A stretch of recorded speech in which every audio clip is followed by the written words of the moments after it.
HSC 27 ব্যবসা শিক্ষা বিভাগের শিক্ষার্থীরা, তোমরা হয়তো এখন অনেকেই কনফিউজ যে থার্ড সাবজেক্ট আর ফোর্থ সাবজেক্ট হিসেবে কোন সাবজেক্টগুলোকে তুমি আসলে বেছে নিবে। তো এই ভিডিওতে আমরা জানবো তোমার জন্য কোন সাবজেক্ট আসলে বেস্ট চয়েস হবে। ওকে, প্রথমে আসি ফাইন্যান্স। ফাইন্যান্সের কিন্তু প্রথম পেপারে ভাইয়া অনেকগুলো চ্যাপ্টারের ম্যাথ আছে, কিন্তু সেকেন্ড পেপারে কিন্তু যেটাকে আমরা বলি বিমা, ওই পার্টিকুলার পার্টে খুব বেশি একটা ম্যাথ নেই। তো তুমি যদি ফাইন্যান্স নাও, সেই ক্ষেত্রে তোমাকে মনে রাখতে হবে অনেকগুলো চ্যাপ্টারে যেহেতু ম্যাথ আছে, তোমার যদি সূত্র মনে রাখতে একটু ইজিয়ার হয় এবং তোমার ইচ্ছা থাকে যে ভাইয়া সূত্র সহ ম্যাথ অ্যান্সার করবো, ফুল মার্কস হবো, তাহলে ফাইন্যান্স তোমার জন্য একটা বেস্ট চয়েস। আর যেহেতু সেকেন্ড পার্টে আসলে বেশিরভাগই থিওরি, সো সূত্র আর থিওরি মানে ম্যাথ আর থিওরির একটা বেস্ট কম্বিনেশন কিন্তু ফাইন্যান্স তুমি পেয়ে যাবা। এবার আসি ভাই স্ট্যাটিস্টিক্স নিয়ে। স্ট্যাটিস্টিক্স দেখতেই পাচ্ছ, বইটার নাম কি ভাই ডিপ ওয়ার্ক। তোমাকে পড়তে হবে স্ট্যাটিস্টিক্স ডিপ ওয়ার্কের মতো করে, তার কারণ স্ট্যাটিস্টিক্স এর ফার্স্ট পেপারে অনেকগুলো ম্যাথ, সেকেন্ড পেপারে প্রত্যেকটা চ্যাপ্টারে ম্যাথ।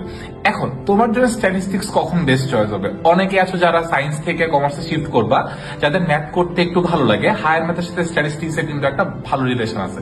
আর যেহেতু ম্যাথ, তার মানে কি ঠিক হইলেই ফুল নাম্বার, সো স্ট্যাটিস্টিক্স থেকে খুব সহজেই একদম ফুল নাম্বার পাওয়া যায়। আর এখানে একটা প্লাস পয়েন্ট কি বলতো, এখানে কিন্তু প্র্যাকটিক্যাল আছে, সো ইজিলি নাম্বার তুলতে পারবে এবং অনেক বেশি নাম্বার এখানে ক্যারি করতে পারবে।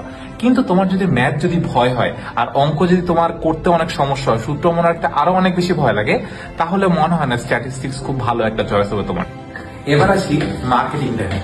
মার্কেটিং কি পানির বোতল থেকে মনে হচ্ছে পানির মতো সহজ? আচ্ছা, তাহলে একটা পয়েন্ট তোমাকে বলি, মার্কেটিং আসলে পানির মতো সহজ না, কিন্তু মার্কেটিং আর ম্যানেজমেন্টের একটা ভালো কম্বিনেশন বা ভালো মিল আছে। ম্যানেজমেন্ট যেমন ফুল থিওরি, কিন্তু তুমি যদি প্রপার ওয়ার্ডটা লিখতে না পারো, তাহলে তোমার নাম্বার 0 পাওয়ার সম্ভাবনা থাকে। মার্কেটিংটা ঠিক সেরকম, ফার্স্ট পেপার এবং সেকেন্ড পেপার দুই পেপারই আসলে এখানে থিওরি, বাট এখানে যেহেতু থিওরি, তাহলে তোমার জন্য অনেক বেশি পড়তে হবে, অনেক বেশি মনে রাখতে হবে। বাট থিওরি যেহেতু, মার্ক তোলার ব্যাপারটা একটু সাবজেক্টিভ। তুমি যদি প্রপারলি লিখতে পারো এবং টিচার যদি তোমার লেখা পছন্দ হয়, তাহলে ভালো নাম্বার পাবে। আদারওয়াইজ কিন্তু ভালো নাম্বার এখানে খুব সহজ একটা পাওয়া সম্ভব হবে না তোমার জন্য। এবার আসি ভাই ইকোনমিক্স নিয়ে। বাকি সব সাবজেক্টের মতো ফাইন্যান্সের সাথে ইকোনমিক্স এর একটা কানেকশন আছে। জিনিসটা হচ্ছে, ফাইন্যান্সের যেমন ফার্স্ট পেপারে ম্যাথ আছে, ইকোনমিক্স এর ফার্স্ট পেপারে ম্যাথ আছে, আর সেকেন্ড পেপারে কিন্তু পুরোটাই থিওরি। সো ইকোনমিক্স থেকেও ভালো রেজাল্ট করা সম্ভব। সো ইকোনমিক্স এর ক্ষেত্রে ফার্স্ট পেপারে খুব কঠিন ম্যাথ, ব্যাপারটা এরকম না। কাইব ভাই আমাকে বলছে খুব সহজেই ম্যাথগুলো পারা এবং বোঝা সম্ভব।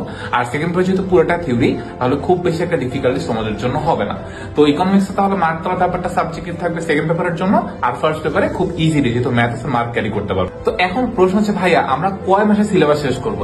1, 2, 3, 4, 5, 6, 7, 8 এই 8 মাসে আমরা অ্যাকাউন্টিং, ফাইন্যান্স, ইকোনমিক্স এবং জিওগ্রাফি